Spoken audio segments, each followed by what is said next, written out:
Hello guys, Radhe Radhe. कैसे हैं आप लोग? परिवार में सब कुशल से होंगे। आज मैं आपके लिए कॉमेडियन अंकल 57 चैनल पर आपके लिए एक सेवा में एक सत्यनारायण भगवान की कथा लेकर आया हूँ। तो मैं कहना चाहूँगा कि सत्यनारायण जी भगवान की जो कथा है हर घर में होनी चाहिए। ये संक्रांति में, पूर्णमासी में मतलब कर लेते हैं, जैसे एकादशी से लेकर पूर्णमासी तक कभी भी कर सकते हैं। और ये धन धान के लिए, पुत्र आदि वगैरह के लिए ये बहुत अच्छी सत्यनारायण भगवान की मनवांछित फल देने वाली कथा है। तो आप इसके लिए मैं आपको सत्यनारायण भगवान की कथा प्रारंभ करने जा रहा हूँ। बोल श्री सत्यनारायण भगवान की जय। एक समय नैमिषारण्य तीर्थ में शौनकादि 88,000 ऋषियों ने श्री सूत जी से पूछा कि हे प्रभु, इस कलयुग में वेद विद्या रहित मनुष्यों को प्रभु भक्ति किस प्रकार मिलेगी, तो उनका उद्धार किस प्रकार होगा। तो इसलिए हे मुने, कोई ऐसा तप कहिए जिससे थोड़े समय में पुण्य प्राप्त होवे पर मन वांछित फल मिले। वह कथा सुनने की हमारी इच्छा है। शास्त्र ज्ञाता श्री सूत जी बोले, हे वैष्णव, मैं पूज्य, आप सबने प्राणियों के हित की बात पूछी है। अब मैं उस श्रेष्ठ व्रत को आप लोगों से कहूँगा। श्रीमन्नारायण नारायण नारायण। बोल श्री सत्यनारायण भगवान की जय। सूत जी बोले, हे ऋषियों, जिसने पहले समय में इस व्रत को किया है उसका इतिहास कहता हूँ, ध्यान से सुनो। सुंदर काशीपुरी नगरी में एक अत्यंत निर्धन ब्राह्मण रहता था। वह भूख और प्यास से बेचैन हुआ नित्य पृथ्वी पर घूमता था। ब्राह्मणों से प्रेम करने वाले भगवान ने ब्राह्मण को दुखी देखकर बूढ़े ब्राह्मण का रूप धारण करके उसके पास आदर से पूछा, हे विप्र, नित्य दुखी और पृथ्वी पर क्यों घूमते हो? के लिए पृथ्वी पर फिरता हूँ, हे भगवान। यदि आप इसका उपाय जानते हो तो कृपा कर मुझसे कहो। वृद्ध ब्राह्मण, जो कि सत्यनारायण भगवान थे, ब्राह्मण के रूप में, वो बोले, मनुष्य सब बोला कि सत्यनारायण भगवान मनवांछित फल देने वाले हैं, इसलिए हे ब्राह्मण, उनका पूजन कर, जिसके करने से मनुष्य सब दुखों से मुक्त होता है।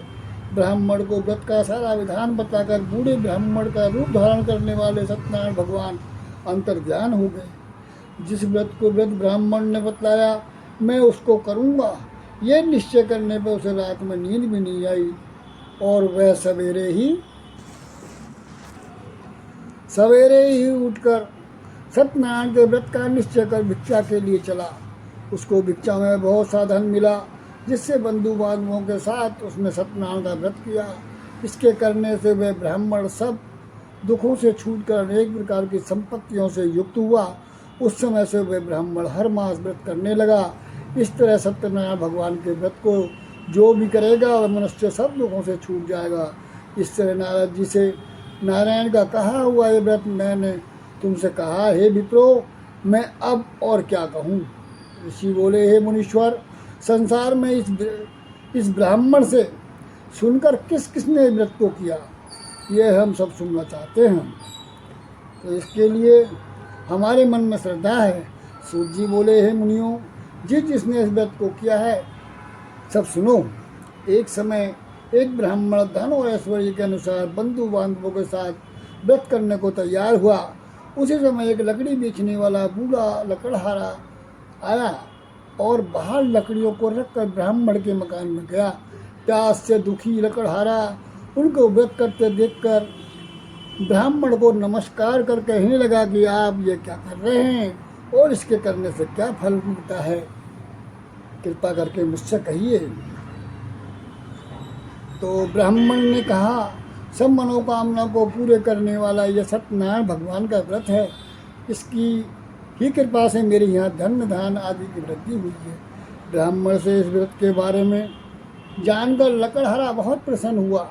चरणामृत दे और प्रसाद खाने के बाद अपने घर को गया। लकड़हारे ने अपने मन में इस प्रकार संकल्प किया कि आज नगर में लकड़ी बेचने से जो भी धन मिलेगा उसी से सत्यदेव भगवान का व्रत करूँगा। यह मन में विचार कर वह बूढ़ा आदमी लकड़ियाँ अपने सिर पर रखकर जिस नगर में धनवान लोग रहते थे उस नगर में गया और उस रोज वहाँ पर उसे उन लकड़ियों का दाम पहले दिन से चौगुना मिला। तो वह बूढ़ा लकड़हारा दाम लेकर अति प्रसन्न होकर पक्के केले की पुल्ली, शक्कर, घी, दूध, दही और गेहूँ का आटा इत्यादि सत्यनारायण भगवान के व्रत की कुल सामग्री को लेकर अपने घर को गया और उसने अपने भाइयों को बुलाकर विधि के साथ भगवान जी का पूजन और व्रत किया। उस व्रत के प्रभाव से वह बूढ़ा लकड़हारा धन पुत्र आदि से युक्त हुआ और संसार के समस्त सुख भोग कर बैकुंठ को चला गया। रेवा खंडे द्वितीय अध्याय संपूर्ण। बोल श्री सत्यनारायण भगवान की जय। लक्ष्मी नारायण नारायण नारायण भजमन नारायण नारायण नारायण श्रीमन नारायण नारायण नारायण भजमन नारायण नारायण नारायण श्रीमन नारायण नारायण नारायण। बोल सत्यनारायण भगवान की जय। सत्यनारायण भगवान मनवांछित फल देने वाले हैं। व्रत ब्राह्मण बोला कि सत्यनारायण भगवान मनवांछित फल देने वाले हैं, इसलिए हे ब्राह्मण उनका पूजन कर, जिसके करने से मनुष्य सब दुखों से मुक्त होता है। ब्राह्मण को व्रत का सारा विधान बताकर बूढ़े ब्राह्मण का रूप धारण करने वाले सत्यनारायण भगवान अंतर्ध्यान हो गए। जिस व्रत को व्रत ब्राह्मण ने बतलाया मैं उसको करूँगा, यह निश्चय करने पर उसे रात में नींद भी नहीं आई और वह सवेरे ही उठकर सत्यनारायण के व्रत का निश्चय कर भिक्षा के लिए चला। उसको भिक्षा में बहुत सा धन मिला, जिससे बंधु बांधवों के साथ उसने सत्यनारायण का व्रत किया। इसके करने से वह ब्राह्मण सब दुखों से छूटकर अनेक प्रकार की संपत्तियों से युक्त हुआ। उस समय से वह ब्राह्मण हर मास व्रत करने लगा। इस तरह सत्यनारायण भगवान के व्रत को जो भी करेगा वह मनुष्य सब दुखों से छूट जाएगा। इस तरह नारद जी से नारायण का कहा हुआ ये व्रत मैंने तुमसे कहा, हे विप्रो, मैं अब और क्या कहूँ। ऋषि बोले, हे मुनीश्वर, संसार में इस ब्राह्मण से सुनकर किस किसने व्रत को किया, यह हम सब सुनना चाहते हैं। तो इसके लिए हमारे मन में श्रद्धा है। सूत जी बोले, हे मुनियों, जिसने इस व्रत को किया है सब सुनो। एक समय एक ब्राह्मण धन और ऐश्वर्य के अनुसार बंधु बांधवों के साथ व्रत करने को तैयार हुआ। उसी समय एक लकड़ी बेचने वाला बूढ़ा लकड़हारा आया और बाहर लकड़ियों को रखकर ब्राह्मण के मकान में गया। प्यास से दुखी लकड़हारा उनको व्रत करते देखकर ब्राह्मण को नमस्कार कर कहने लगा कि आप ये क्या कर रहे हैं और इसके करने से क्या फल मिलता है, कृपा करके मुझसे कहिए। तो ब्राह्मण ने कहा, सब मनोकामना को पूरे करने वाला यह सत्यनारायण भगवान का व्रत है। इसकी ही कृपा से मेरे यहाँ धन धान आदि की वृद्धि हुई है। ब्राह्मण से इस व्रत के बारे में जानकर लकड़हारा बहुत प्रसन्न हुआ। चरणामृत दे और प्रसाद खाने के बाद अपने घर को गया। लकड़हारे ने अपने मन में इस प्रकार संकल्प किया कि आज नगर में लकड़ी बेचने से जो भी धन मिलेगा उसी से सत्यदेव भगवान का व्रत करूँगा। यह मन में विचार कर वह बूढ़ा आदमी लकड़ियाँ अपने सिर पर रखकर जिस नगर में धनवान लोग रहते थे उस नगर में गया और उस रोज वहाँ पर उसे उन लकड़ियों का दाम पहले दिन से चौगुना मिला। तो वह बूढ़ा लकड़हारा दाम लेकर अति प्रसन्न होकर पक्के केले की पुल्ली, शक्कर, घी, दूध, दही और गेहूँ का आटा इत्यादि सत्यनारायण भगवान के व्रत की कुल सामग्री को लेकर अपने घर को गया और उसने अपने भाइयों को बुलाकर विधि के साथ भगवान जी का पूजन और व्रत किया। उस व्रत के प्रभाव से वह बूढ़ा लकड़हारा धन पुत्र आदि से युक्त हुआ और संसार के समस्त सुख भोग कर बैकुंठ को चला गया। इति रेवा खंडे द्वितीय अध्याय संपूर्ण। बोल श्री सत्यनारायण भगवान की जय। लक्ष्मी नारायण नारायण नारायण भजमन नारायण नारायण नारायण श्रीमन नारायण नारायण नारायण भजमन नारायण नारायण नारायण श्रीमन नारायण नारायण नारायण। बोल सत्यनारायण भगवान की जय। सूत जी बोले, हे श्रेष्ठ मुनियों, आगे कथा कहता हूँ, सुनो। पहले समय में उल्काबुक नाम का एक बुद्धिमान राजा था। वह सत्यवक्त और जितेंद्रिय था। प्रतिदिन देव स्थानों पर जाता था तथा गरीबों को धन देकर उनके कष्ट दूर करता था। उसकी पत्नी कमल के समान मुख वाली और साध्वी थी। भद्रशिला नदी के तट पर उन दोनों ने श्री सत्यनारायण भगवान का व्रत किया। उस समय वहाँ एक साधु वैश्य आया। उसके पास व्यापार के लिए बहुत सा धन था।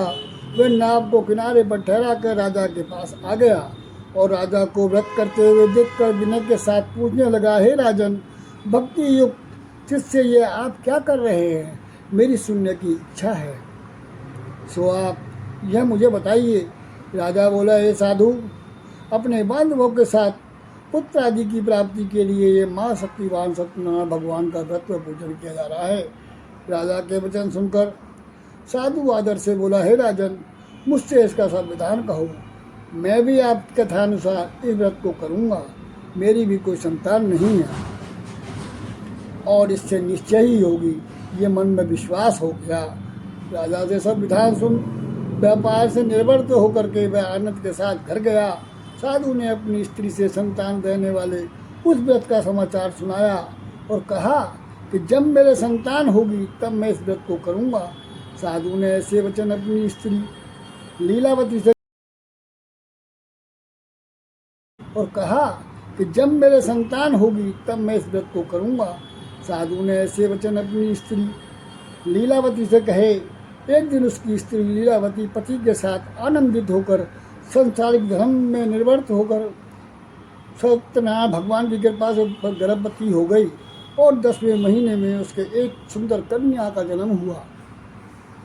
दिनों दिन वह इस तरह बढ़ने लगी जैसे शुक्ल पक्ष का चंद्रमा बढ़ता है। कन्या का नाम कलावती रखा। तब लीलावती ने मीठे शब्दों में अपने पति से कहा कि भगवान, जो आपने संकल्प किया था कि भगवान का व्रत करूँगा, अब आप उसे करिए। साधु बोला, हे प्रिय, इसके विवाह पे करूँगा। इस प्रकार अपनी पत्नी को आश्वासन देकर वह नगर को चल गया। कलावती पितृगृह में वृद्धि को प्राप्त हुई। साधु ने जब नगर में सखियों के साथ अपनी पुत्री को खेलते हुए देखा तो उसको दिखा कि मेरी लड़की युवा हो गई है, शादी योग्य हो गई है। तो उसने दूत को बुला कर के कहा, पुत्री के वास्ते कोई सुयोग वर देख कर लाइए। साधु की आज्ञा पाकर दूत कंचन नगर पहुँचे और वहाँ पर बड़ी खोज देखभाल करके लड़की के लिए एक सुयोग वणिक पुत्र को ले आया। उस सुयोग लड़के को देखकर साधु ने अपने बंधु बांधवों सहित प्रसन्न चित्त अपनी पुत्री का विवाह उसके साथ कर दिया। किंतु दुर्भाग्य से विवाह के समय भी इस व्रत को करना भूल गया। तब श्री भगवान क्रोधित हो गए और श्राप दिया कि तुझे दारुण प्राप्त होगा। अपने कार्य में कुशल साधु बनिया जमाता सहित समुद्र के समीप स्थित रतनपुर नगर में गया और वहाँ दोनों ससुर जमाई चंद्रकेतु राजा के उस नगर में व्यापार करने लगे। एक रोज भगवान सत्यनारायण की माया से प्रेरित होकर के कोई चोर राजा का धन चुराकर भागा जा रहा था, किंतु राजा के दूतों को आता देखकर चोर ने घबरा कर भागते हुए राजा के धन को वहीं चुपचाप रख दिया, जहां वो ससुर जमाई ठहरे हुए थे। जब दूतों ने उस साधु वैश्य के पास राजा के धन को रखा देखा तो वह दोनों को बांध कर ले गए और प्रसन्नता से दौड़ते हुए राजा के समीप जाकर बोले, ये दो चोर हम पकड़ कर लाए हैं, कृपया आज्ञा दें।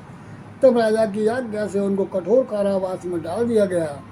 उनका सब धन छीन लिया। सत्यनारायण भगवान के श्राप द्वारा उनकी पत्नी भी घर पर बहुत दुखी हुई और घर पर जो धन रखा था उसको चोर चुरा कर ले गए। शारीरिक व मानसिक पीड़ा था, भूख प्यास से अति दुखित हो अन्न की चिंता में कलावती एक ब्राह्मण के घर गई, भिक्षा मांगने के लिए उसके घर गई। तो वहाँ क्या हुआ, वहाँ उसने सत्यनारायण भगवान का व्रत होते हुए देखा, फिर कथा सुनी, तब प्रसाद ग्रहण किया। प्रसाद ग्रहण करने के बाद वो जब घर को लौटी तो रात को घर आई तो माता ने कलावती से कहा, हे पुत्री, अब तक कहाँ रही, वह तेरे मन में क्या है? कलावती बोली, माता, एक ब्राह्मण के घर श्री सत्यनारायण भगवान का पूजन हो रहा था, मैं वहाँ पर रुक गई और वहाँ से प्रसाद लेकर आई हूँ। कन्या के वचन सुनकर लीलावती भगवान के पूजन की तैयारी करने लगी। लीलावती ने परिवार और बंधुओं सहित श्री सत्यनारायण भगवान का पूजन किया और वर मांगा कि मेरे पति और मेरे जमाता शीघ्र ही घर आ जाएं। साथ ही भगवान से प्रार्थना की कि हम सबका अपराध क्षमा करो। सत्यनारायण भगवान इस व्रत से संतुष्ट हो गए और राजा चंद्रकेतु को सपन में दर्शन दिया और कहा, हे राजन, दोनों वैश्यों को प्राति छोड़ दो, नहीं तो और उनका सारा धन जो तुमने ग्रहण किया है वो भी दे दो, नहीं तो मैं तेरा धन, राज्य, पुत्र आदि सब नष्ट कर दूंगा। राजा से ऐसे वचन कहकर के भगवान अंतर ध्यान हो गए। प्रातःकाल राजा चंद्रकेतु ने सभा में अपना सपन सुनाया और दोनों वणिक पुत्रों को बुलाया, कैद से मुक्त करके सभा में बुलाया। दोनों ने आते ही राजा को प्रणाम किया। राजा मीठे वचनों से बोला, हे महानुभावो, भावी बस ऐसा कठिन दुख प्राप्त हुआ है कि अब तुम्हें कोई भय नहीं है। ऐसा कहकर राजा ने उनके नए नए वस्त्राभूषण पहनाए तथा उनका जितना धन लिया था उससे दूना धन दे करके आदर सहित विदा किया। दोनों वैश्य अपने घर को चल दिए। इति रेवाखंडे तृतीय अध्याय संपूर्ण। बोल श्री सत्यनारायण भगवान की जय। लक्ष्मी नारायण नारायण नारायण, श्रीमन नारायण नारायण नारायण, भजमन नारायण नारायण नारायण, लक्ष्मी नारायण नारायण नारायण, भजमन नारायण नारायण, श्रीमन नारायण नारायण नारायण। और सत्यनारायण भगवान की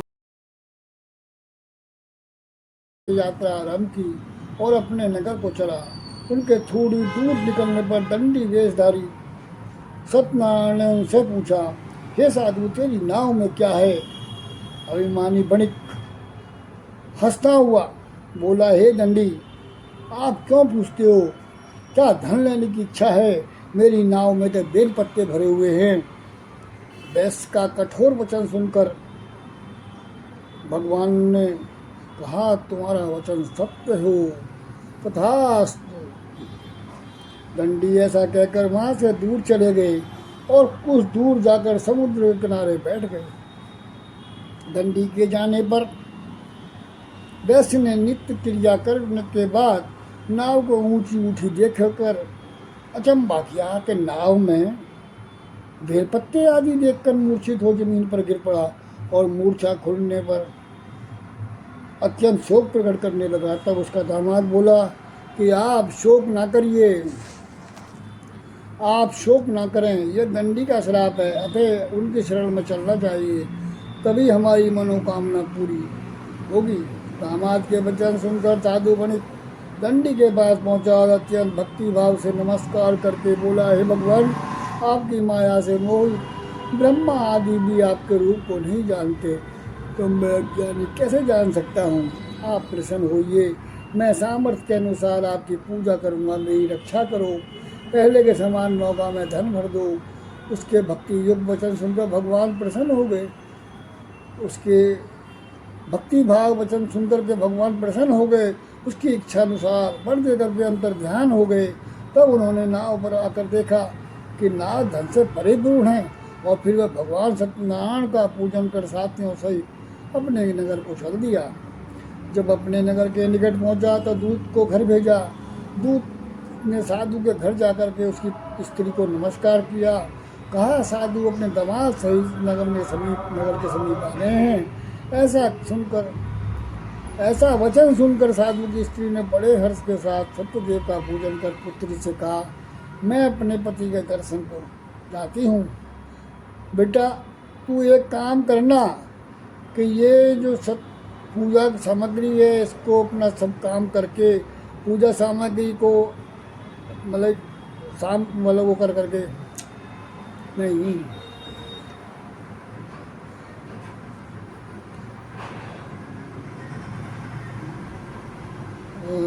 सत्यदेव का पूजन कर पुत्री से कहा, मैं अपने पति के दर्शन को जाती हूँ, तू कार्य पूर्ण करके शीघ्र आना।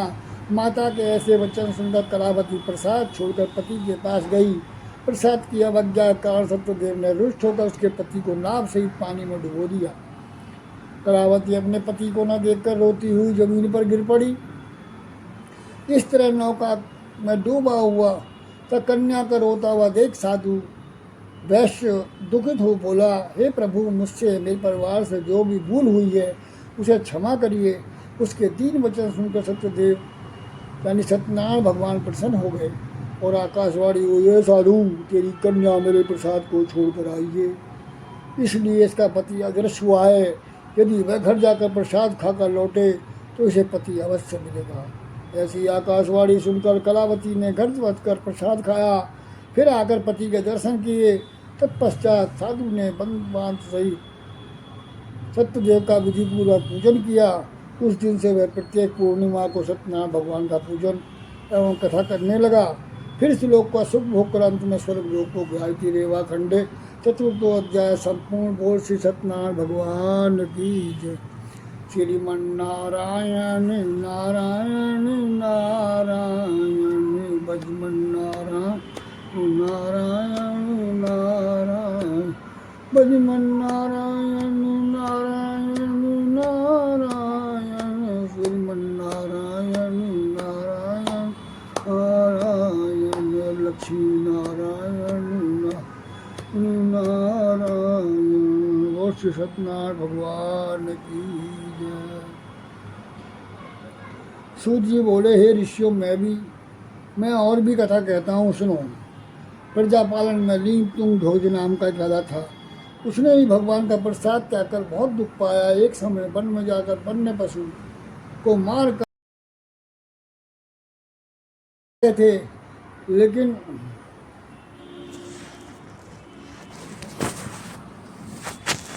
उसने वहाँ भक्ति भाव से पूर्ण बंधु बांधवों सहित पूजा करते सत्यनारायण की पूजा करते हुए उन ग्वालों को देखा।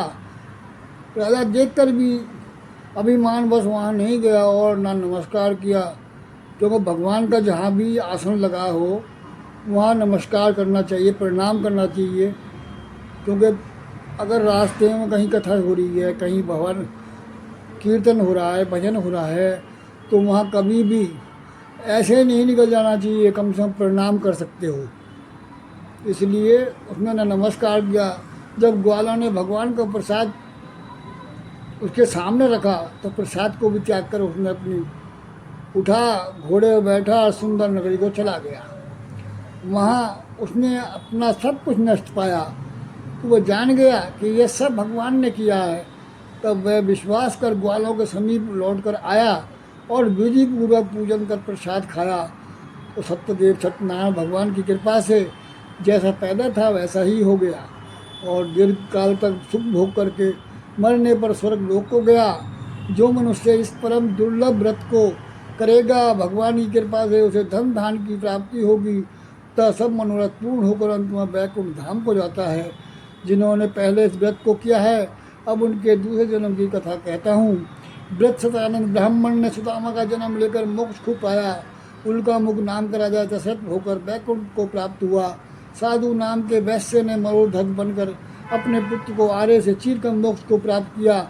महाराज तुंगध्वज ने स्वयं भू होकर भगवान में भक्ति युक्त कर्म पर करके मोक्ष को प्राप्त किया। इति रेवा खंडे श्री सत्यनारायण व्रत कथायाम संपूर्ण बोल से सत्यनारायण भगवान की जय।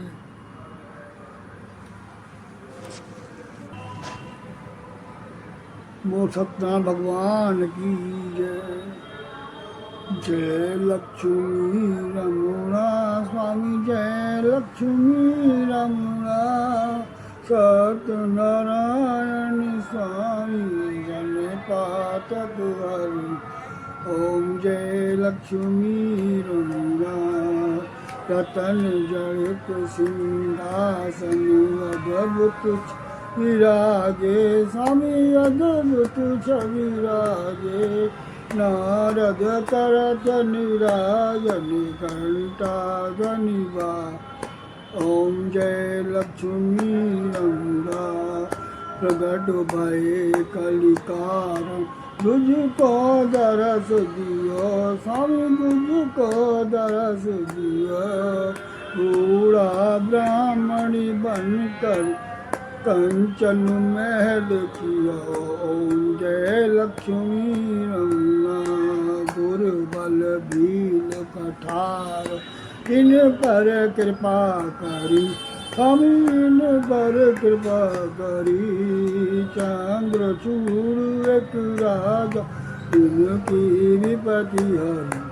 ओम जय लक्ष्मी रमणा वैश्य मनोरथ पाय, सदा तज दीनी स्वामी, सदा तज दीनी। सो फल भोग्यो प्रभु जी मेरे स्तुति की।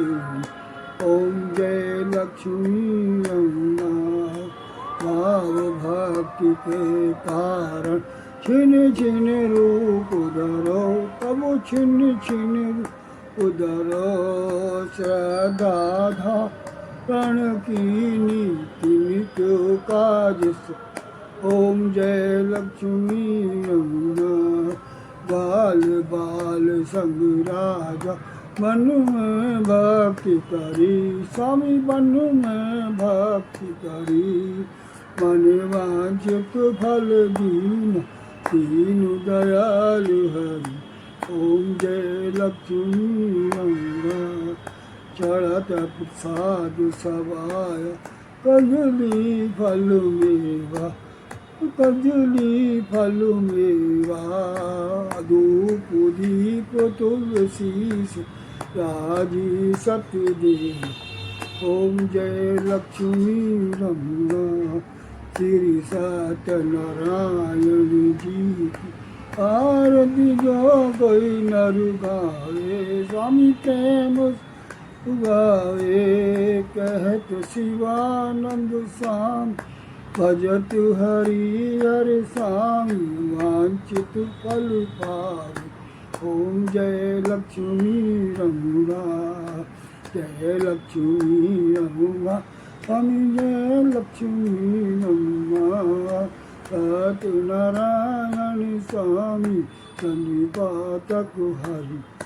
ओम जय लक्ष्मी रमणा। बोल श्री सत्यनारायण भगवान की जय। गाइस राधे राधे, तब तक के लिए बाय बाय, मिलते हैं अगले वीडियो में। तो तब तक के लिए bye bye, tata. Thank for watching comedian uncle 57।